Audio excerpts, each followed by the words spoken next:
just what I needed.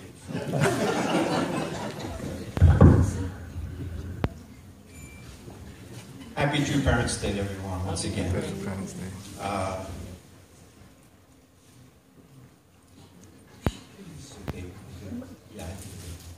Sorry to make things confusing. I'd like to, first of all, thank the band for both last week and this week. If we can give them a round of applause.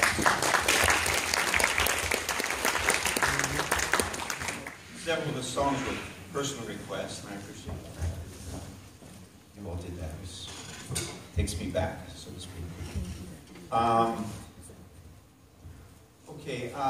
was supposed to speak on meeting True Mother and True Father, and I didn't realize when I originally was invited to give this sermon that it was True Parents Day. So I've slightly altered it, and I hope that what I share will be meaningful, and that's why I put meaningful in my title, A More Meaningful True Parents Day.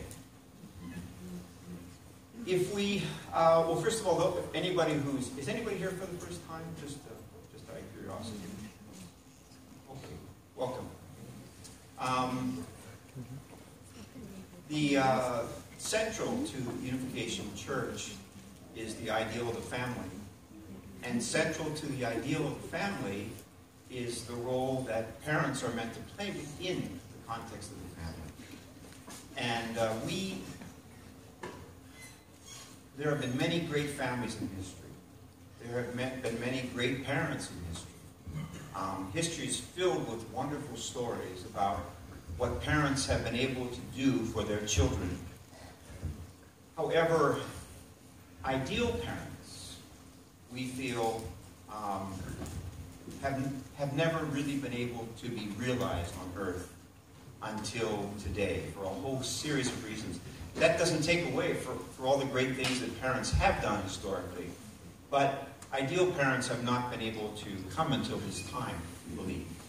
And it opens up the way for all of us to move to a different level in terms of our parent-child relationship.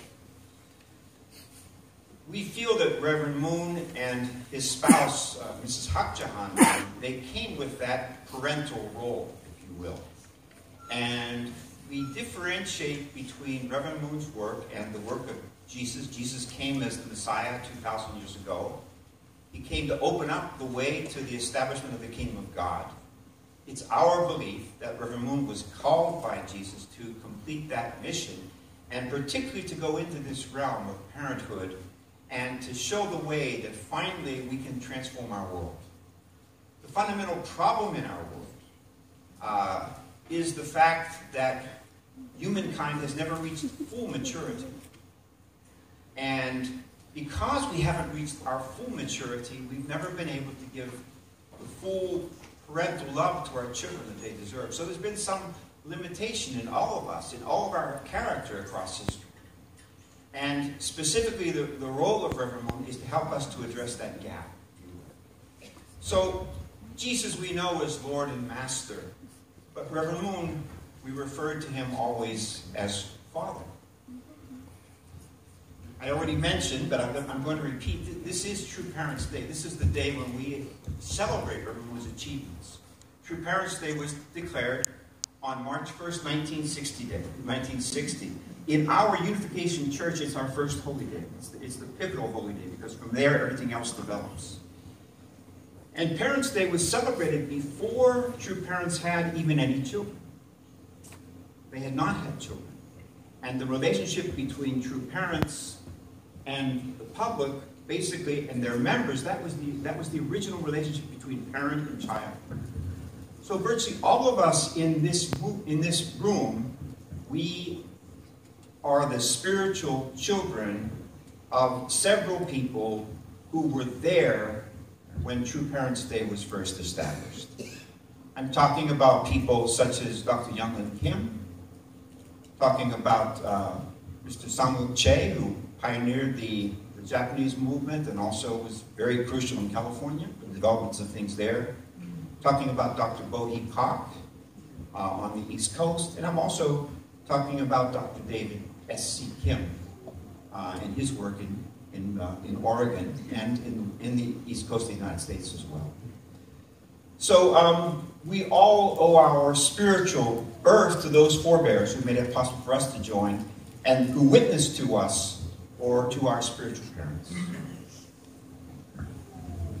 So God sent true parents, not just to start history anew. The Heavenly Parent could not abandon us. I'm talking about fallen humankind, nor those who preceded us. True parents have taught us that we are not only the Heavenly Parent's children, but we are their children. We are a key part of their family. If you look at the Cheongsam and its discussion of the significance and value of the family pledge, it makes a very important point, which frankly I forget many times during the week.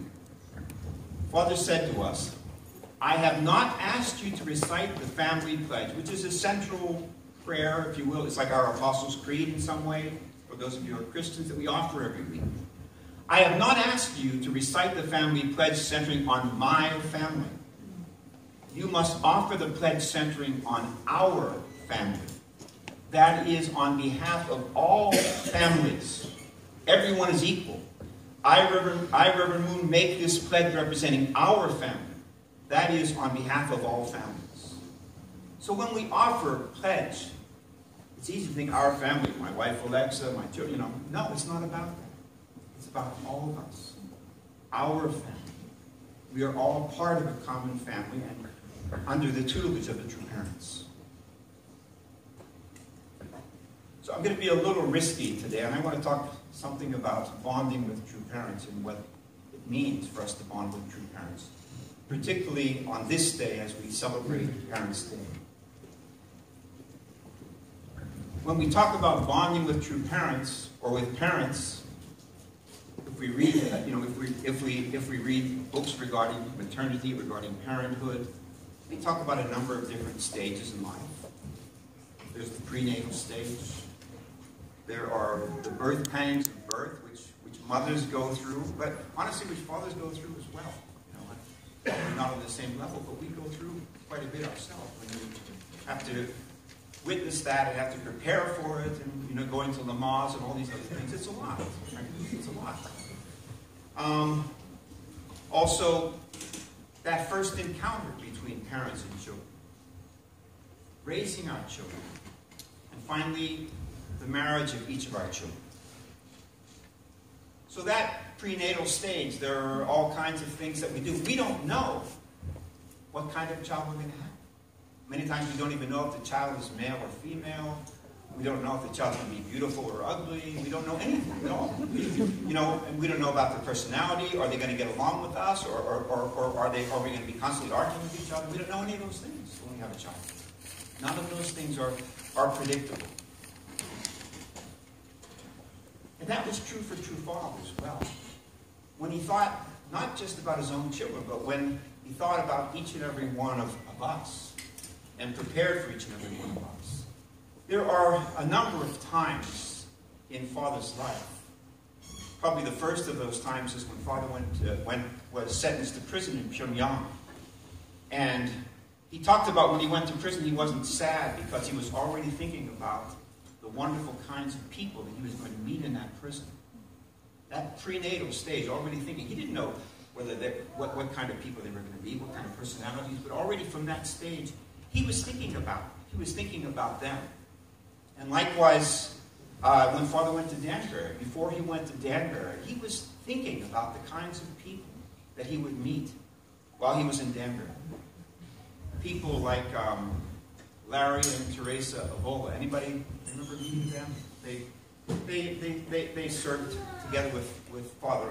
Larry served with Father in Danbury. Teresa spent a lot of time with her mother during that period of time. They attended some of our conferences. They shared their testimonies. And Ed Farmer, Bill Shepard, maybe some of you have read Bill Shepard's testimonies, his experiences.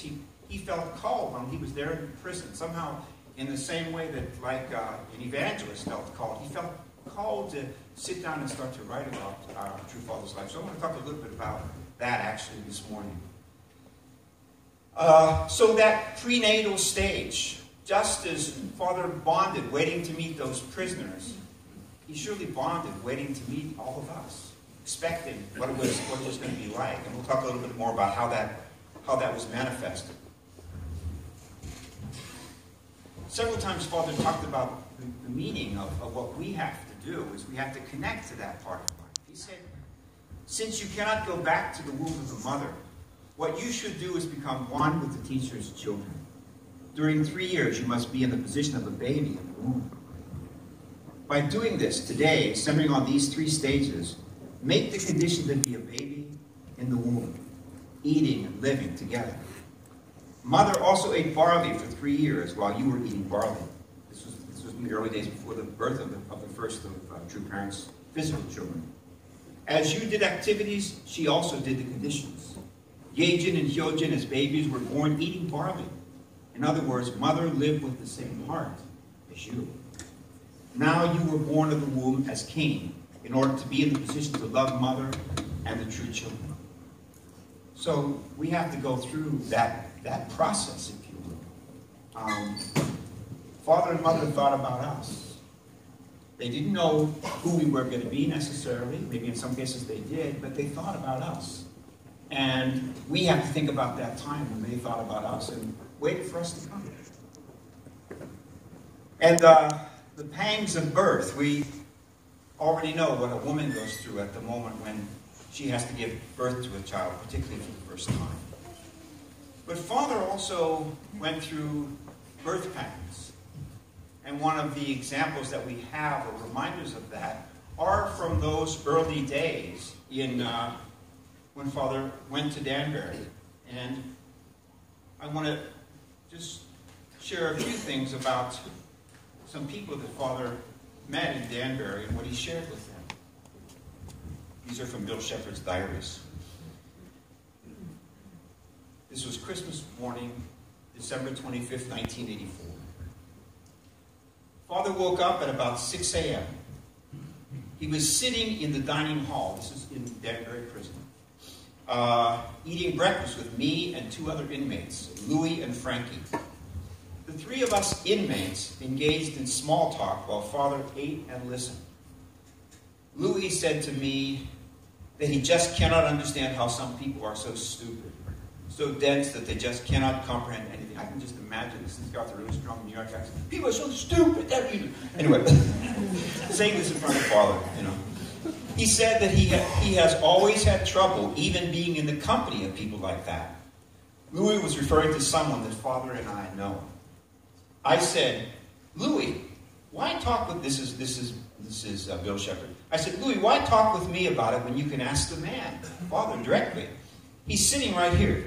Louis said, all right, I will. Reverend Moon, you've been listening. I've been talking about someone whose brain just cannot understand what people are saying. Picking up a salt shaker from the table, Louis said, it's just like this salt shaker. It's a container holding salt. Say this salt shaker was a man's brain. It only has a capacity for so much salt, maybe 2 ounces or so. You just can't fill it with salt beyond the capacity of the container, no matter how hard you try. Therefore, a man whose brain capacity is like a small salt container and just cannot grasp large universal concepts, you may tell him.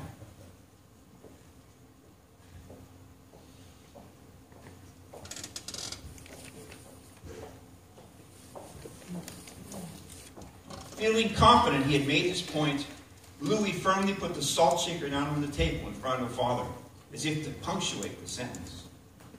Without hesitation, Father picked up the shaker and said, I would take off the top of the shaker, pour out the 2 ounces of salt, and fill the container with something heavier, something more valuable. Father gently put the salt shaker down on the table in front of Louis and smiled. After a pause, Louis said, you're right, Reverend. We all laughed together. Louis said, hey, you got me there, Reverend. Frank, who had been sitting quietly, said to Louis, Louis, you don't understand. He has a different perspective on things. Louis said, what Father said was right. The feeling at the breakfast table that Christmas morning was a good one. Father had penetrated the mind of Louis, utilizing Louis's own analogy. He had done it in such a way that Louis had understood Father perfectly. 2 days later, Louis was released from prison. And just before he was released from prison, by the way, again, those of you who don't know so much about Reverend Moon's situation, let me just say that in 1984, for the first time in the history of the United States, a man was put in prison for mistakes that were made on his very first tax return. Never happened before that a foreigner ever was sentenced because of that. It had very little to do with anything Reverend Moon did. As a matter of fact, I know personally the person who filled out that income tax form. Reverend Moon just trusted it and signed it and sent it off. He thought he'd done everything that was correct. But instead, there was just a strong desire to get Reverend Moon. It wasn't about taxes. It was about the fact that he was teaching heresy. He was misguiding American young people. He was taking the country in a way that it shouldn't go. That was the view. Anyway, just very briefly, I wanted to mention that. 2 days later, Louis was released. And he began to talk before leaving. And he said to Bill Shepherd, "You know, I'm really sorry that I didn't spend more time talking with the Reverend. I really enjoy it. He's sharp." Louis was telling Father about an idea he had spoken about. Louis was telling Father about an idea he had spoken about before. In summary, Louis was telling Father that he should have something made, a gold watch, to leave as a remembrance of him for his children when he dies. They would consider it precious. Father interrupted Louis and said, "Louis, listen to me. Listen to me. After today,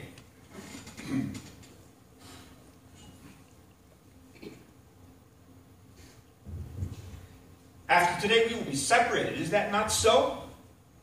Louis said, "Yes." "Well then, Louis, listen to me. This is serious. I want to tell you something. This time you have on earth is like a training ground for the spirit world. This is true. Louis, you have a good brain, a good mind. Use it for a good purpose. You say to yourself, I came to this place, Danbury, and met this man, Reverend Moon. He's a strange one. Louis, I never said that. But, Louis, what is my purpose? To gain money? No. To gain power? No. To gain knowledge? No. To gain man? Yes. This is the idea. Man is precious, not a watch. You say man is unchangeable, but man is changeable.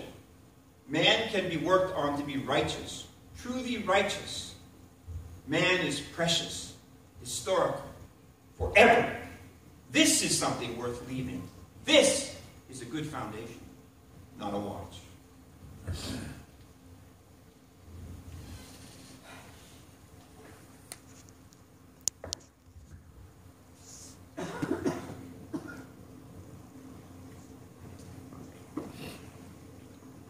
Always the big thing. I guess it's not like this anymore because you're usually in the maternity ward with your child when the baby's born. But always the big thing is that first encounter between parents and children. How many times do you remember Father standing up before a service and saying,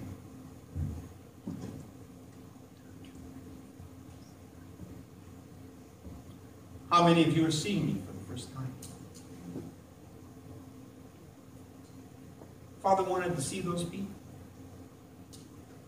Father, sometimes the amazing thing, when Father gave a speech, the whole time his eyes were going all around the room, looking at all the people in the room, looking and trying to see everything that was going on there. He did it constantly,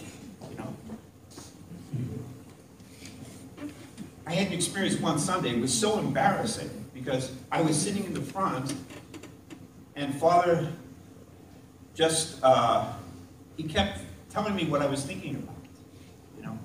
Don't think about that. Don't think, like this. And I thought, Mike, he knows everything that's going on.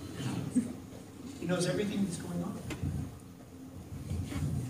So, the same thing as your parents had that first encounter with you after you were born, you also had that first encounter with true parents. That first time that Father gazed upon you. And then there's the whole matter of raising and educating children.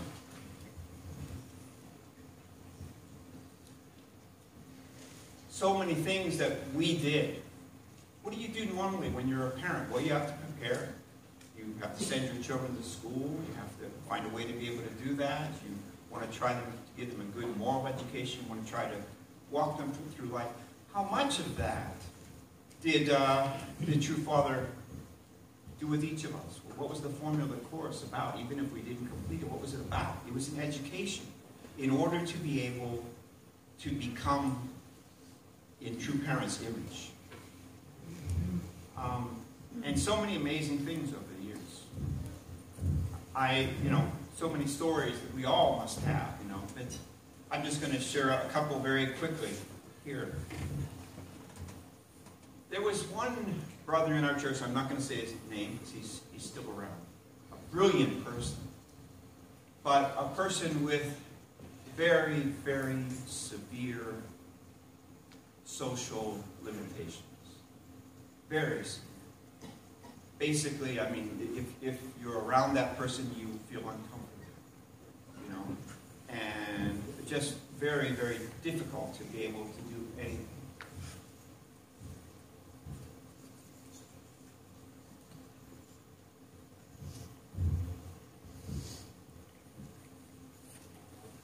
One day when that brother was on the street fundraising, he went into a bar, not a bar, but not a bar. Went into a restaurant, and Father was in the restaurant. Well, it wasn't in a bar. And anyway, Father was seated in the restaurant, and he asked him to show him what he had, and he had like a box of candy or something, and Father bought candy from him and gave him $100.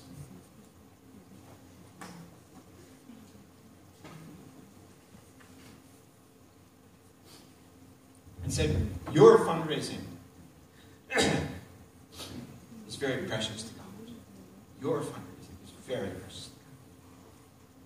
And I think that brother's still here because of that.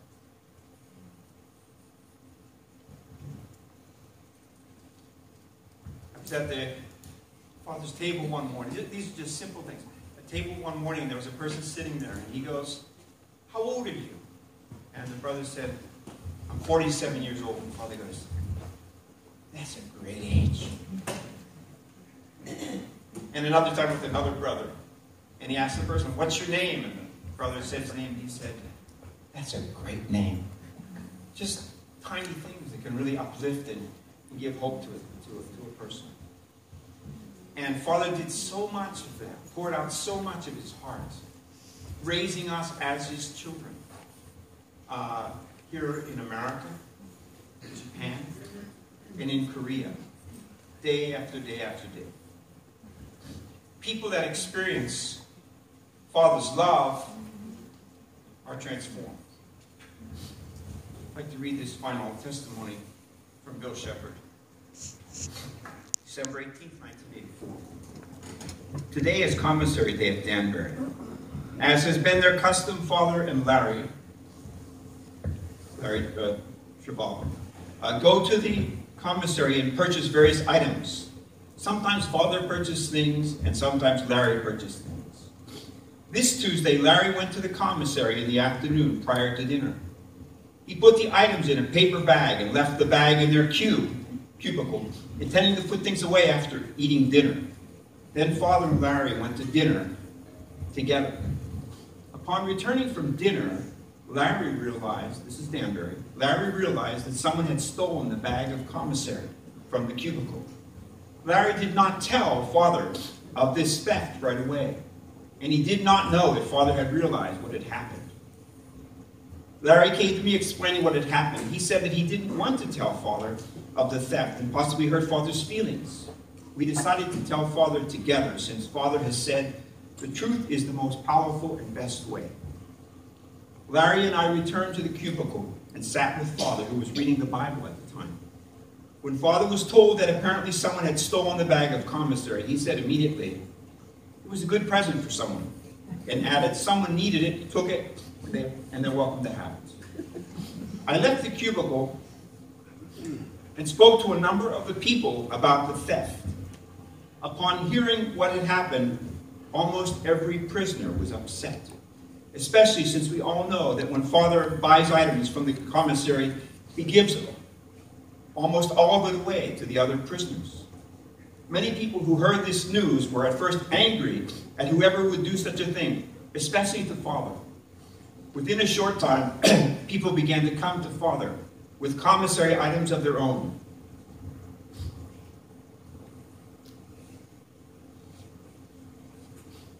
Offering him to Father to replace what someone else had stolen. For example, George gave Father apple juice. Peter gave juice and fruit. Joe gave juice and fruit. And Carter gave fruit. Father seemed very pleased by their offerings. At first he said, I don't need these, but he accepted the gifts after the inmates insisted. Later, Father, Larry, and I returned to the commissary, where Father purchased many things, and as usual he gave away almost all of what he had purchased to the other prisoners.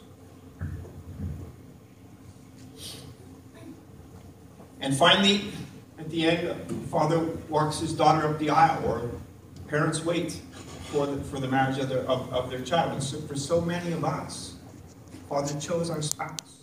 Father was there through the process. In an abbreviated period of time, everything happened. He prepared for us, prayed for us, in that prenatal stage. He went through the birth pangs and asked about us, cared about us, was concerned about us. He was overjoyed when he saw us for the first time. He raised us, he educated us, and finally, he blessed us. This is a true parent. And at this time, we need to understand and value more also the work of our true mother and what she's going through. In Kyunghwa Gyeong, Mother speaks about her experience with True Father. On May 1st, 1999, during the day of all true things, True Father bestowed a great blessing on me as he presented me with an award for being victorious in the era of mother-son cooperation, never to be repeated in history. He firmly embraced me and whispered in my heart, Mother, thank you for your hard work. You have scaled the summit of a great providential mountain. I was immediately overwhelmed with emotion and began to weep. Let's come to a conclusion. God and true parents are your parents. You are a child of true parents, an individual truth body, a one-time manifestation of God's image that will be reflected by you in the cosmos for all time. True parents welcome the day that they met you the first time. For second gen, the true parents see in you God's original ideal. In second gen, God and true parents remember your parents' best moments of attendance, and they see you as their child, as an individual truth body filled with shining promise and future accomplishment. Each of us really need to take time to recollect the specifics of our life and rebirth through true parents. And there are two kinds of true parents. There are external true parents, the ones that we used to go to see at Belvedere or East Garden. And of course, they're essential. They are at the heart of all things.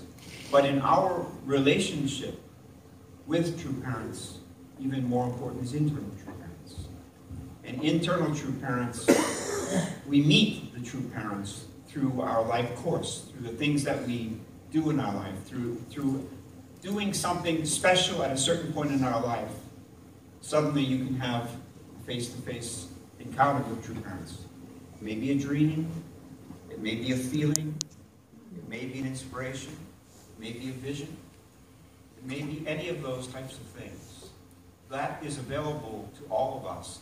And that is the most precious way to connect to true parents. We can sit in front of true parents at their table, but if we don't have that internal side, it's not very meaningful. So that's something that I have to cultivate, you have to cultivate, we all have to cultivate in order to be able to find more meaning in this day. Happy True Parents Day.